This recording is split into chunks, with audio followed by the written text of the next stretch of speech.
What's good, YouTube? It's your boy Reactzn, and today I got a brand new video for y'all. Okay, we're gonna be looking at crazy ideas that actually worked. Yep, I said that. Crazy ideas that actually work. If you guys are new, drop a subscribe. You already know. Leave a like, comment, all that good stuff. I'll read through the comments, blah blah blah, all that. Don't forget to join the community Discord. I just wanted to say thank you for all the support lately. It's actually been crazy. Yeah, that's enough from me. Let's get into it. 15 crazy ideas that actually worked. Anytime you're faced with a problem, surely you've racked a few stupid ideas through your mind before you found a practical solution. But once in a while, it seems those outlandish solutions might just actually be solutions. Here's 15 times those crazy ideas actually worked. Number 15. Tallest man saves dolphins. What do you do when you're faced with two dolphins who accidentally... What? Tallest man saves dolphins. But if I was the tallest man, I'm not gonna jump in a lake or an ocean, whatever it is, to save some damn dolphins, okay? ingested plastic. If you thought perhaps there should be animal experts or surgery involved, it seems none of that was necessary. At an aquarium in China, the tallest man... Holy crap! Damn, bruh. That's like at least 12 foot or something. in the world was called in to save the pair of sea animals. Holy a Mongolian crap. herdsman by the name of Bao Shishun came to the rescue of the dolphins. The 54-year-old stands at a height of 7 foot 8.95 inches or 2.36 meters. Using his incredibly long arms, which measure at 1.06 meters, he reached down the throats of the 1.06 meters. Oh. I gotta be stupid for that. He's not jumping in the water to save them. He's just putting his hand down there. Ooh, that's disgusting. dolphins and fished out the pieces of plastic. Thanks to him, the dolphins were able to fully recover. Number 14. Wait, before number 14. In case y'all are wondering why I'm wearing like a hella big jacket. Bro, it's like it's midday and it's 14 degrees outside. How can I not be wearing one? Alright? And I made myself a tea just before this started. Okay. Synchronized flushing. The city of Bulawayo, Zimbabwe had the constant problem of backed up sewage. Along with the years of severe drought, it seemed there was only one way to solve the problem.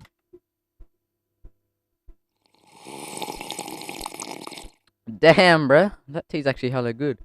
I might have to get some more after this. Everyone had to flush I'm sorry, by the way. at the same time. According to the mayor, this simultaneous flush would help keep all the pipes wet at the same time, letting the waste flow easily to where it was intended to go. These synced flushes would begin to take place in the year 2012, with the first one set at a time of 7:30 at night. There's at least 1 million residents that live in the city, and altogether they flush their toilets, which apparently was... Damn! Do you not flush your toilet, lady? What the hell? a success. Number 13, pet rocks. Some of you might be too young to have been around for the consumerism phenomenon known as the pet rocks, and it's exactly what it sounds like. Back in 1975, the late Gary Dahl, who was an advertising executive, had the brilliant idea to sell smooth stones in boxes and deem them as pets. Thus, the pet rock was born, and the packaging even came with little air holes for your pet rock. The selling point was that you could have a cute little pet. How much are they ripping that off for? That didn't need to be fed, walked, trained, or groomed, and it totally worked. Maybe because it's a damn rock. In a matter of less than a year, and right on time for the winter holiday season, Dahl would be a millionaire, with the rocks selling for $4 each. Number 12, plastic wishbones. It's become a tradition for two people. What? She just said plastic. They're plastic wishbones. To break apart a turkey's wishbone after extracting said bone from a cooked turkey dinner. Sometimes arguments break out trying to figure out which two people get the chance to maybe have their wishes granted. In order to solve the conundrum of all the rest of the that's yucky. people at the party who feel left out, a man named Ken Aroni decided everyone should get the chance to make a wish. So he came up with the plastic wishbone that could be sold with a handful in a packet. Why? Why? Why do you just make plastic wishbones? Man was sitting on his recliner one day in his lounge and he's just like, you know what? I want to make plastic wishbones. More than 30,000 plastic wishbones are manufactured each day, with sales reaching over $2 million every... Huh? $2 million? For them. every year. Who knew that many people felt scorned they didn't have their own bone? Number 11. Skirt work. Although you think of snowy winters when you think of Scandinavia, it's still a place that gets seasons, and when the summer months hit in 2013, it made sense that the male train workers in Stockholm, Sweden would feel more comfortable wearing shorts instead of stuffy black pants to work. They all, however, were then prohibited from wearing shorts, so the male train drivers had to come up with a solution to feeling breezy without breaking the rules. What the hell? That's why they then showed up to work wearing skirts. The argument was that the female train drivers were allowed to wear skirts to work, so to prohibit the male trained workers from wearing them would be considered discrimination. It seems no one minds the slight wardrobe change in the least. Number 10. How much do you pay people to go on your bus? Mirror catches the sun. Some places in the world do not get as much sunlight as they need. That's disgusting. There was like this little brown bit at the bottom of my thing that I just ate. Absolutely terrible. Or as much as the residents of these towns would like. In order to solve this dilemma, giant mirrors were placed on the mountainsides of towns like Viganea in Italy and another in Norway. The giant mirrors reflect the sun. Look, hold up, I'll be back. I've got to clean my mouth.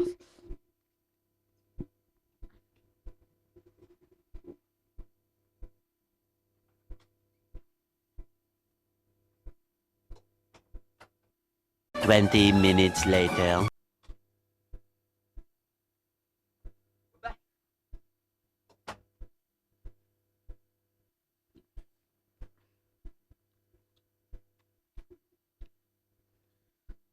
Took a little bit longer than expected, but it's okay. Into the parts of the land it wouldn't normally hit. In Norway, the town you see here gets no direct sunlight for up to 6 months every year. What? So 3 giant mirrors were installed in 2013 so that the sun could reach the lower parts of the valley. Wouldn't that kill the people? Not. Oh wait, no, I'm just stupid for that. A few years prior, a similar installation took place in the Italian town of Viganea, which is located in the Antrona Valley. Here, the sun used to not shine from November until February, which has Why? been fixed thanks to the mirror. Number 9. Square I don't understand why the sun doesn't shine there though. watermelons. The first thought people usually have concerning the implementation of square watermelons is why? Because when you taste one, unless we're all wrong about this, it's going Are they real? to taste like a regular watermelon. But humans are interesting creatures, and if things like pet rocks will sway them into spending their money, why not square watermelons too? No. And you don't need to be a super scientific genius to figure out how these were made. The watermelons are grown in boxes, and the fruit just molds to the shape. The cubic form is supposed to make it easier to fit into the fridge, so if you were looking for a practical angle, there it is. It was a practice that started in Japan Oh, phew. I thought they were turning into like a damn pet. in the late 70s, and isn't super popular since it does cost more money to purchase a square watermelon, but It's square. Leave it alone. seems the storage and aesthetic was good enough for some people. Number 8. Selling bags of dirt. Anyone who is an expat of any place might be able to relate. Even if you love your new home in a new land, there's some things back home that you just can't replace. For some Irish expats, one of those things is the good old Irish dirt. Also, What? So I could go outside, I could dig up some of my damn dirt, and I could sell it and say it's Australian dirt. Logic. known as Old Sod, it seemed one man found a way to capitalize on this and started bagging what's said to be official Irish dirt to those who wanted or needed Official Australian dirt. it. Actually, Ireland is known for its famous soil, and there's a lot of nostalgia attached to it. So Alan Jenkins decided he'd give his Irish compatriots a piece of home, and in collaboration with agricultural scientist Pat Burke, who is also Irish American, they came up with Old Sod, which is packaged dirt from Ireland. And thus far, the company's made millions since it was first established. I could make millions selling my own dirt. It's a great idea. I might have to try. Number 7. Britney Spears scares away pirates. Okay, so What? not Britney personally. She actually seems quite nice and personable now that she's older and knows how to handle fame. One tactic the British Royal Navy have used to deter Somali pirates out on the waters is apparently playing some Britney Spears songs. And by playing, we mean they blast hits like Baby One More Time and Oops, I Did It Again while on the coast of Africa. It's a method that's said to have been more effective than they thought it would be. And could you blame them for being skeptical at first? According to the naval officers, the pirates hate Western music, and it's a method that seems to work. An additional plus is that with So Britney singing, just finessing the opposite army. Logic 101. Less violent confrontations are necessary, but that also depends on how violent you feel if you had to listen to music you hate over and over again. Number 6. Goggles for dogs. Do dogs really need an accessory? Surely all the cutesy Aren't dogs colorblind or something? Or am I just stupid? clothes and even collars we place on them is enough. However, as ridiculous as the phrase dog goggles seems for anyone, it's a business venture that's worked out. Wait, let me just Google that real quick.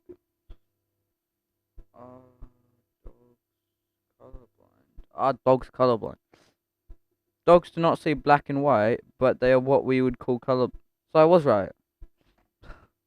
Out in the dog goggle manufacturer's favor. The inventor of the product, known as the goggles, I was right. Let's go. is Jill Doyle. And while most would quip that these things look ridiculous, the goggles protect your dog's eyes from the UV rays of the sun. Since dogs need to run around outside as much as possible, some owners would like to take that extra precaution. The company that sells goggles makes around $5 million in revenue every year, and also includes products that are prescribed lenses for dogs with visual impairments. Number 5. Dropped and shipped. Speaking of conscientious dog owners, let's take What have I just seen? I can't unsee that. a look at the opposite side of the It's a bit spectrum. freaky. Dog owners in the Madrid suburb of Brunet, Spain, were said to have a bad habit of not picking up after their dogs. This problem was becoming such an issue that efforts were made to stop this problem. And instead of just issuing fines, officials found a better way to deal with the unsanitary problem. A group of Stuff went in the dogs. It wasn't about making out with dogs. volunteers would look out for the dogs and their owners, bag the poop themselves, and then send it in the mail back to the owners. The practice is said to be highly effective, with the number of dog droppings around Burnett being considerably fewer. Number 4. Fishermen wearing masks. Fishermen in the Ganges Delta were dealing with Bengal tigers sneaking up on them as they tried to do their job, and it was becoming a dangerous problem. Instead of hurting the tigers or just moving to a different location, it seemed all that was needed was a prop. To scare away tigers approaching them from behind, the fishermen were instructed to wear these masks of a human face, which seemed to trick That scares me.